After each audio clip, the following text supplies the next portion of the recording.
My journey into the beauty industry started probably when I was around 12, and I used to paint my dog's toenails purple. I had to travel 400 miles away from my family to go to school because there was no school for, I went into the beauty industry and there was no school where I lived. Beauty and wellness industry is evolving rapidly.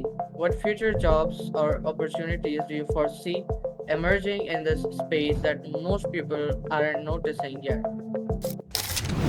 Hmm, you ask really good questions. Um, You're listening to the Future Jobs Podcast, the show that explores the skills, careers, and technology shaping tomorrow's world of work. Hosted by Fahad JobsWala. We have a truly inspiring guest whose journey beautifully bridges the worlds of business, wellness, and personal transformation. Cheryl Thibault is a renowned entrepreneur, speaker, and transformed coach.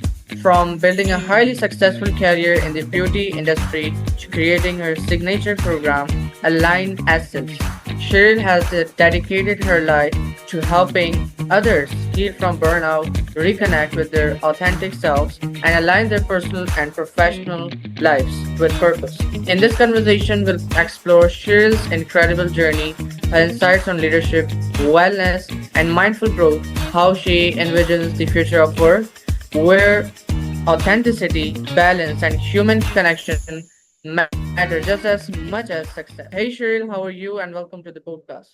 I am good. Thank you for this opportunity. So, how have you been? Good, really good. It's some beautiful weather here, so you can't complain when the sun is shining. Thank you. Wonderful. So, could you tell us what is your story? What is my story? Oh boy. Well, my journey into the beauty industry started probably when I was around 12, and I used to paint my dog's toenails purple. So that kind of started everything. And then ran into some life challenges, of course, and became a single mom very young. And needing to support my kids, I had to go to school and complete an education. So I had to travel 400 miles away from my family to go to school because there was no school for, I went into the beauty industry and there was no school where I lived. So I had to travel and, of course, live there. So I left my kids with my parents and went off to school. And from there, I got my degree in the beauty industry, and I came back to my hometown and started working. And about 2 years into that, I realized I should start a school because other people have to leave, maybe their families too. So I started a school, and I was the first one in my province to, because we're from Canada, to have a beauty school that didn't include hair. We just did aesthetics and nails, and that's how it started. So from there to now, I think I've opened 28 salons and spas across Western Canada, and I've co-authored a few books. That 4 went #1 bestseller. And I wrote a book on, it's called Career in the Beauty Industry. I don't even have one to show you. I should have had one on hand, but Career in the Beauty Industry, Discover If It's For You. And it's a book outlining all of the jobs in the beauty industry. And from hairdressing to makeup artistry, over the counter sales in the drugstore, we covered every topic, I think 17 job roles. So people who are looking for a career in the beauty industry can pick up this book. It's available on Amazon. And it just gives them a walkthrough from 17 different professionals. Actually, I interviewed the 17 people that wrote the chapters in the book. They're all industry leaders from across the world, even pioneers that actually started the first artificial nail ever in the 70s. They wrote a chapter in my book. So it's over 400 years of combined experience that we're bringing to the table in this book. So it's incredible. One of the hairdressers started doing hair for 25 cents when she first started, and when she said hung up her shears, her scissors, she was charging $500 a haircut. So there's some pretty interesting stories in that book. And then since then, I sold the school. I had a school and I sold the school last year. In 2006, I was in an accident and ended up having to be in a wheelchair for almost a year. So I couldn't do most of my work. So what I did was I sat at the table and I designed a program to teach people how to do nails on a mechanical hand, a plastic hand. And we were the first school to ever teach online in the beauty industry. And then when COVID hit and the schools all shut down all over the world, mine was the only one that never shut down because I was 100% online by then. And we went global during that time. So it really expanded. And then I sold it last year. So I'm no longer teaching. I sold the school and I sold the spa and I kind of retired a little bit. I took off to Mexico for 6 months, and that's where Aligned Essence came to be. I'm now doing wellness retreats in Bucerias, Mexico. So it's for, overcoming burnout and self-care. And a lot of times in our industry, we give, and never take anything for ourselves. So it's for people to really think, care about yourself. So anyway, that's a long-winded version. So yeah, if you have any questions, I'd be happy to answer any. Your journey is super inspiring, Cheryl. Like it's super duper inspiring. So can I ask the reason why you sold the school? Was that accident behind that selling that? Sorry, you're breaking up a little bit. You want to know the reason I sold the school? Yeah. Yeah. Well, I've been in the industry 44 years. So that's a long time. And I was just, my time had come and it was just time for me to explore a new avenue. And timing was right. Everything lined up. So I just, I just pursued a different venture, and I couldn't do both because it was just, a lot of work owning a school. It's a lot of work. So I sold it. Yeah. Okay. So Cheryl, your journey spans from building success in the beauty industry to becoming a transformational coach.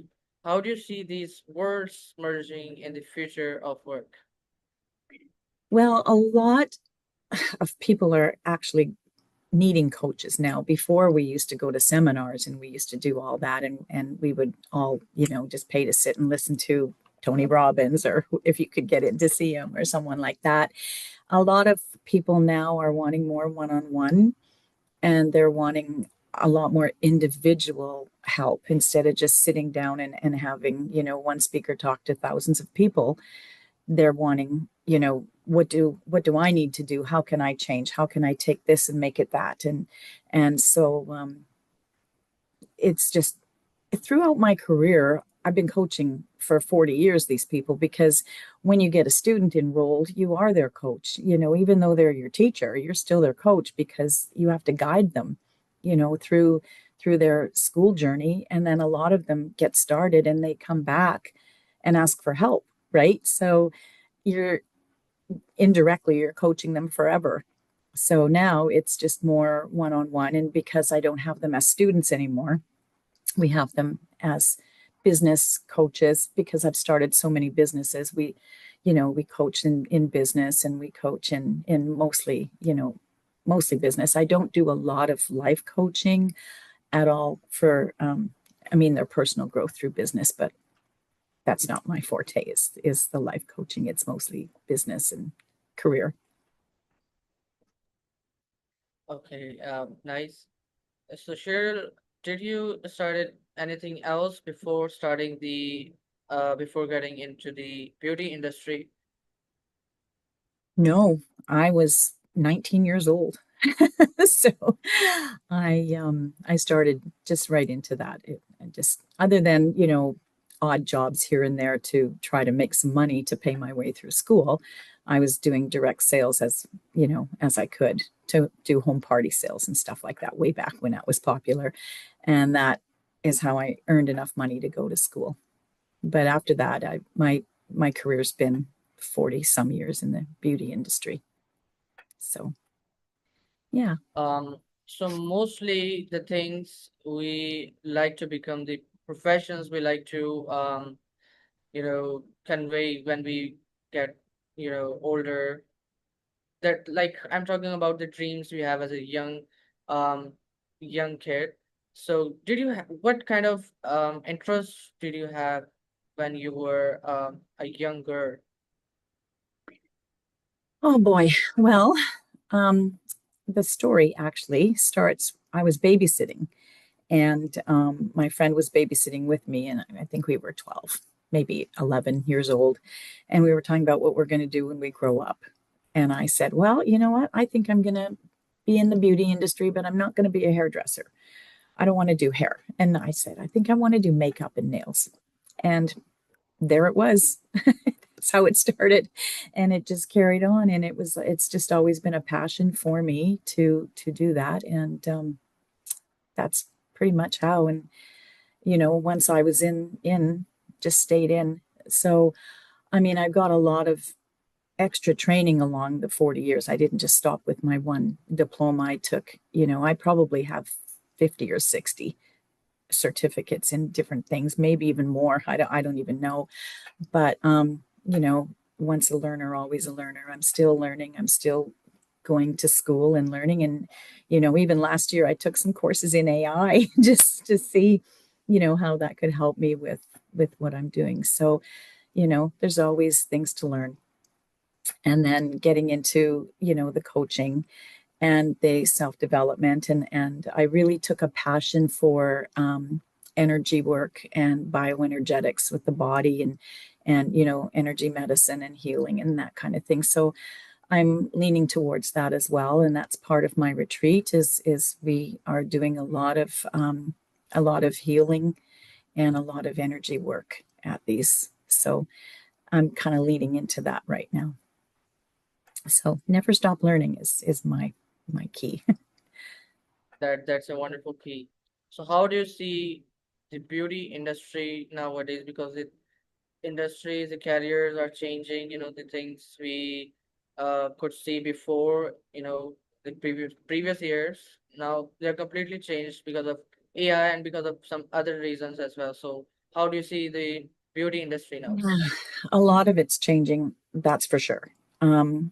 Product wise, it's changed so many changes. Gosh, maybe 10 years ago, we would go to a trade show and there would be, a handful of suppliers that actually sold professional nail products. And last year I went to another trade show, and there was probably 100, if not more, suppliers selling nail products. So the market now is flooded with so many choices, right? To do that. And in 1992, I think I started with manufacturing and marketing my own brand called Spa One, and we created this brand for our students because being that we could make it, we were able to provide training kits a little less expensive than buying from another supplier. So we started that in that year, and now I've expanded that into makeup and a skincare line. So we have our own organic skincare line and makeup line, as well as the nail products. But like I was saying, the nail product market is just flooded. A lot are coming in from overseas, and we can't match their prices in Canada anymore. So it's really taken a big hit for us, for sure. So there's that. And still in the industry, you still need hands-on. In our industry, you will always need your haircut, and people, even though they can now do their own nails if they want to, and the products available for that, A lot of them still like to go and have their nails done. A lot of them aren't inclined to do their own nails. They make a mess, so they want to go have them done. But even, massage your body. We're sitting now more than ever, and your body just doesn't exercise like it used to, and you get stiff and jarred up, and you can't give yourself a massage. So there'll always be the hands-on that people will always need, for sure. That part hasn't changed. But the products have definitely changed. So there's both ends of that, good and bad, right? Like so many changes. Yeah, yeah. But you'll always need personal touch. I mean, like I was saying, you can't massage your own back. It's impossible. So, you'll always need to have those services done. Yeah. Exactly. So burnout has become a silent epidemic in today's workforce. What do you believe organizations must do differently to create healthier, more sustainable environments for employees? Wow. You're right. It has become a big thing. Oh, well, I live in Canada and I live in British Columbia, and it's very expensive here. So a lot of people cannot sustain their mortgage or their lifestyle on one income, right, on their own. So a lot of people take on two, sometimes three jobs, and that's the way it is here. I don't know. I know other places it's not as expensive, but here it is. So it's really tough for them to not get burnt out when you've got that happening. And a lot of people, like I was a single mom, and there was times that I worked 16 hours a day for a very long time, 7 days a week because of that. And burnout is definitely part of it, and especially when you've got to look after your kids, and you don't have a partner to help you. So a lot of it is where we're going with the retreat is self-care, learning when to step back and say, you know what, I've had enough. I need a break, and a lot of people in our industry don't do that. There was even a time I remember when I was just working so much, I never stopped for lunch, and my clients would actually come in, and while I was filing their nails, they would feed me across the table because I just kept working, right? So that's really bad. Um, a lot of employers, I don't know. I don't know what they do because I've never I've never been employed by anybody, right?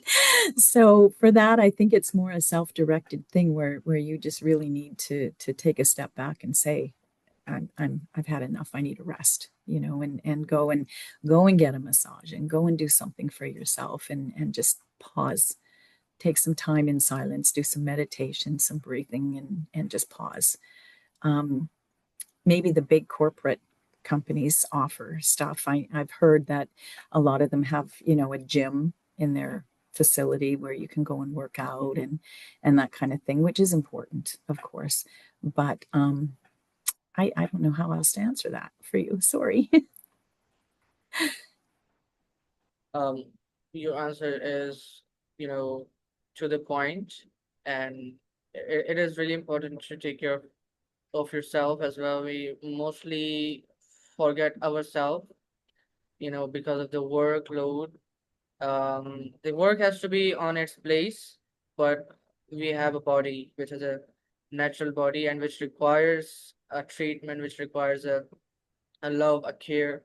So if we don't spend time for that, we can get we can be in a very, you know, like our body can get damaged and such thing. Mhm. Yes, for sure. And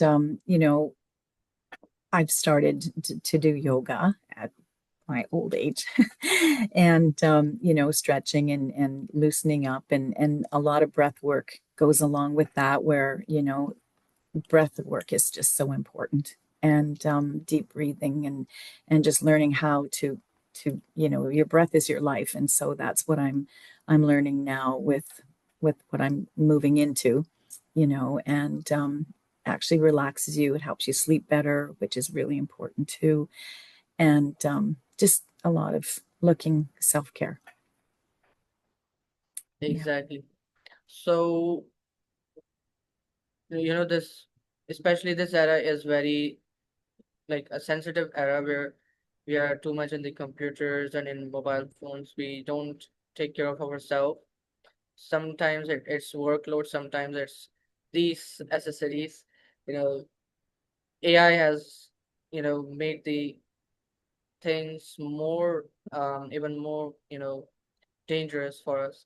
So, can you give us some tips for boys and girls both to how we can take care of our body, of our skin daily?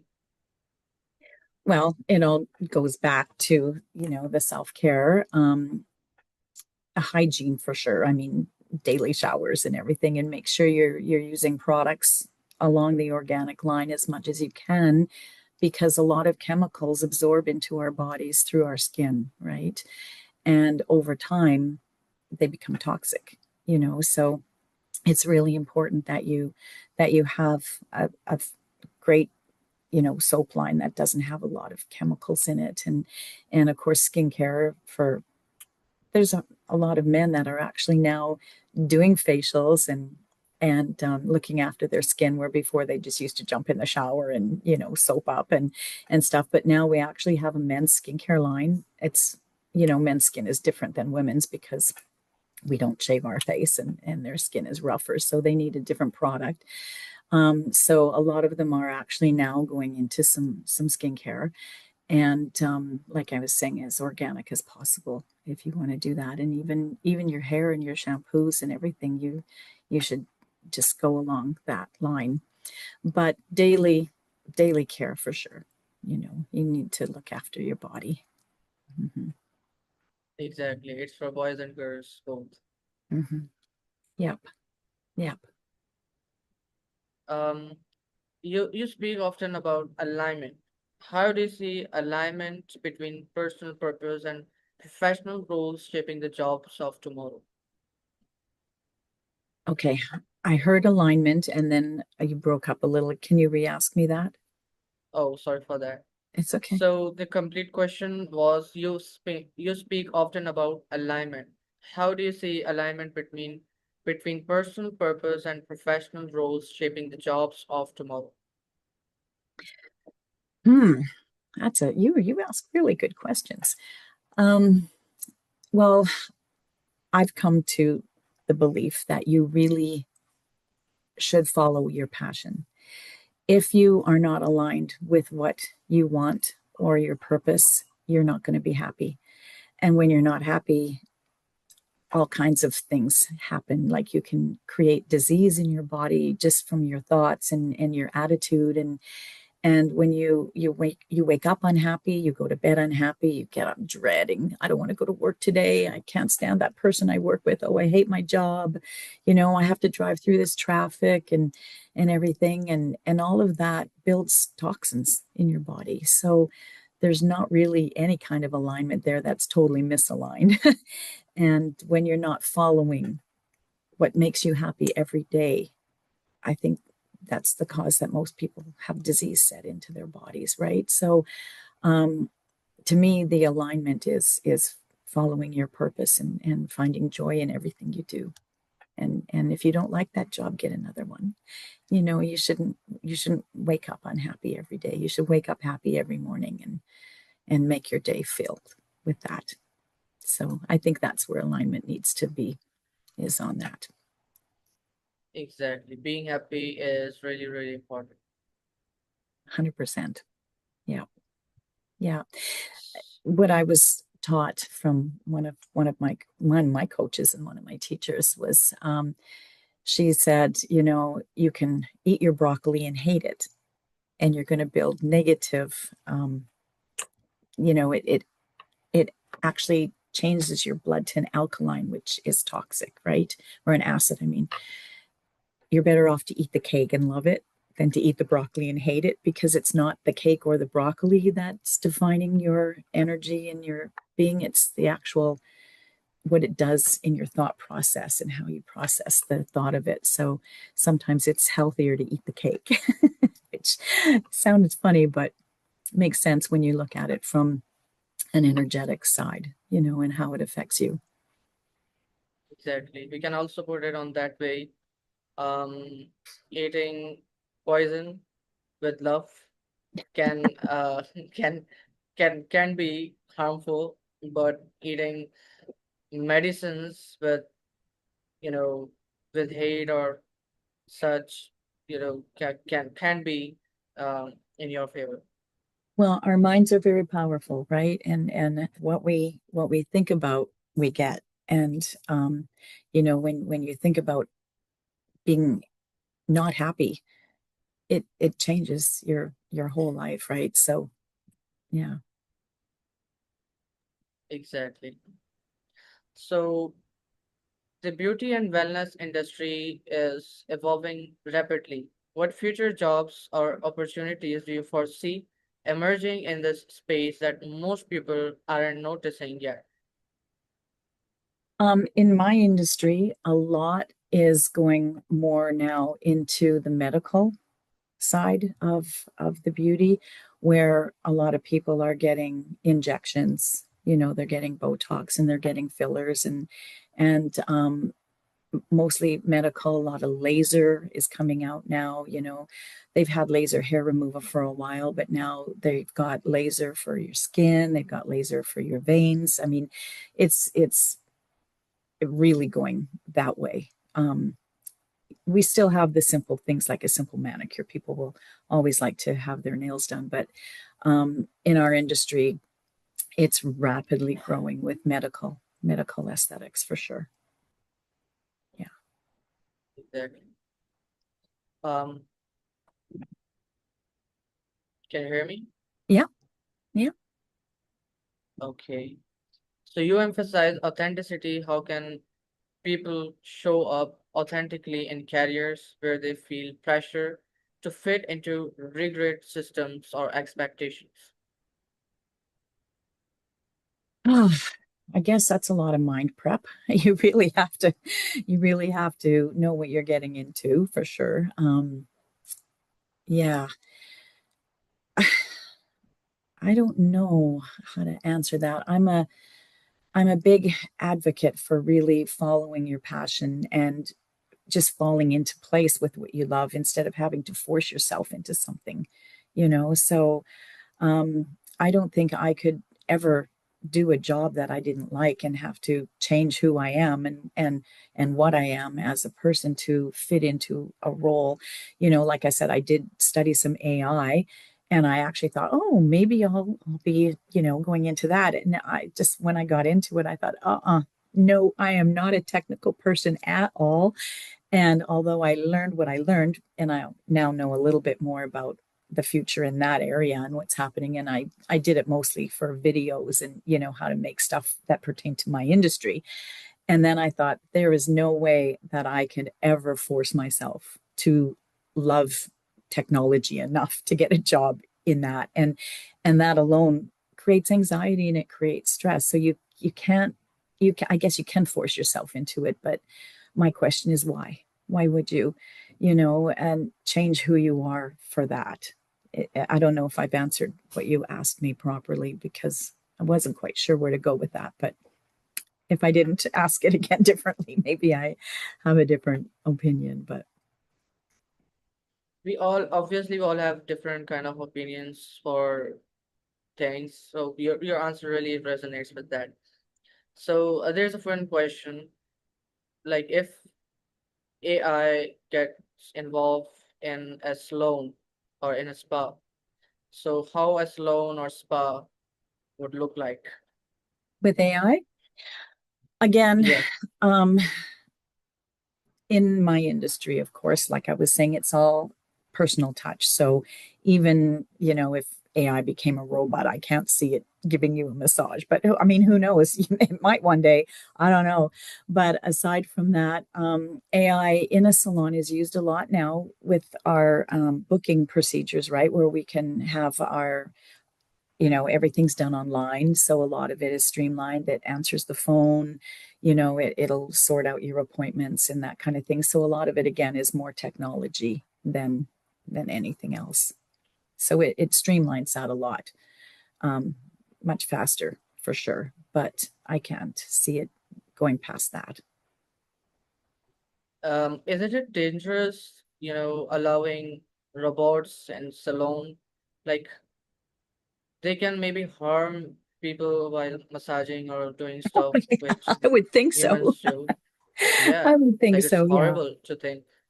Yeah. Yeah. I can't see it. But I mean, you never know where the future's going. It's changing quickly. So you never know. Exactly. Mm. Um, what advice would you give to young professionals entering the job market today who want to avoid burnout and instead building a career aligned with their essence? Well, again, back to my opinion is find something you like doing. Find something that is in your scope of your passion. And, when you do something you love, you don't find that you're burnt out unless you overdo it, which I truly did. I overdid it. And it's easy to do because I loved my work so much, I didn't find that it was that until it actually hit me and I realized, oh, Cheryl, you've been working 7 years without a day off. You need at least a day, so you just don't realize that you're actually in the phase of burnout until you're there. So again, a lot of it is just taking time for yourself, but finding the job that resonates with you for sure. If you're into technology, make that your passion. If you're into, fixing cars, make that your passion and you'll love it forever. But if you do something you don't like, you'll just destroy yourself quickly. Yeah. Very true. Yeah. Um, Looking back at your career journey, what skills, qualities do you wish you had developed earlier that are now critical for the future of jobs? Mhm. Well, for sure, technology. I probably should have learned a little bit more about that. But then I hired people to do that for me because, you need to know. I probably should have spent more time in my social media and learning more on how to market through there because that's really big right now.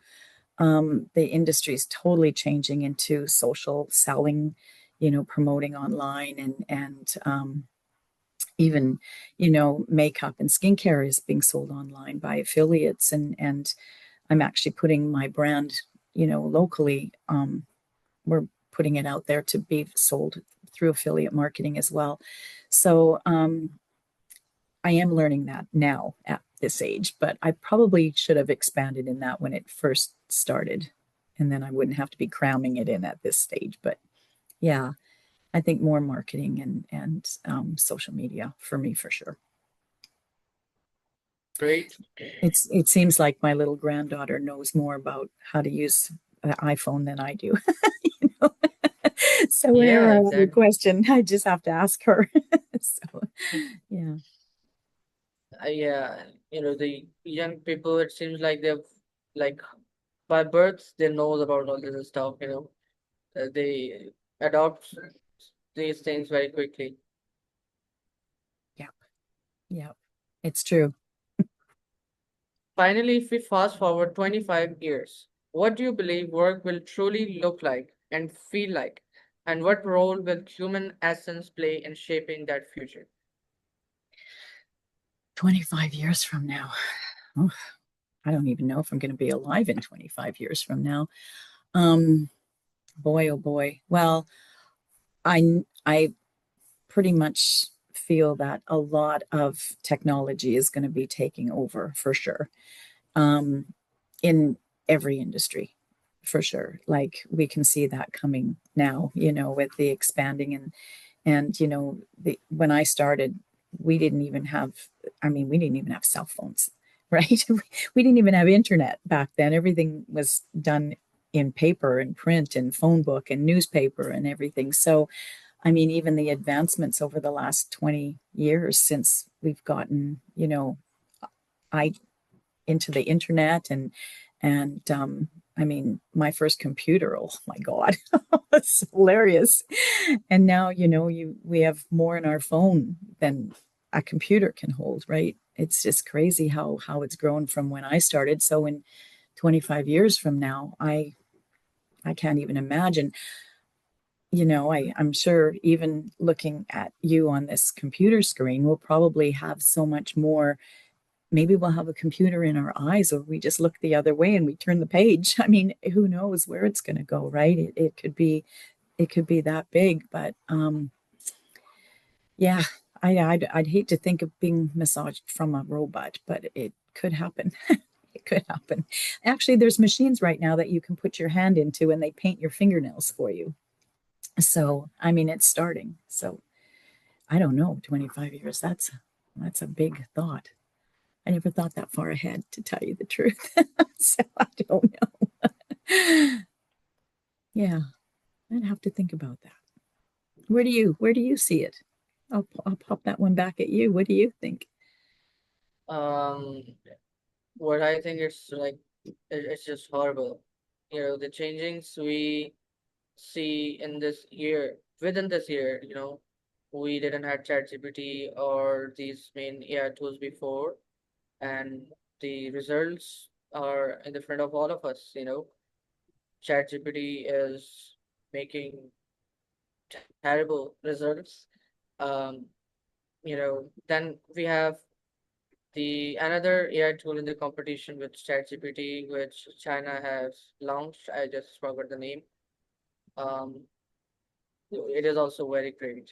So, yeah, obviously there will be robots, there will be electronic machines that will be more advanced than what we have today. So, yeah, and that is really correct what you were saying. Maybe we have pro- computers on our eyes, which Meta AI has already launched that Oh, glasses. really?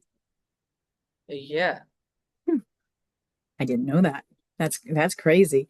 But I mean, it can happen. And the problem too that I see a lot with AI and what's happening is it's causing us to not have to think. We're allowing something to think for us, and that can be quite dangerous down the road. When something happens and you don't know how to think, you have to rely on a robot to make your decision for you. Yeah. exactly. Maybe you've heard about that news. A 16-year-old boy committed suicide Mm. because of the over usage of ChatGPT. Wow.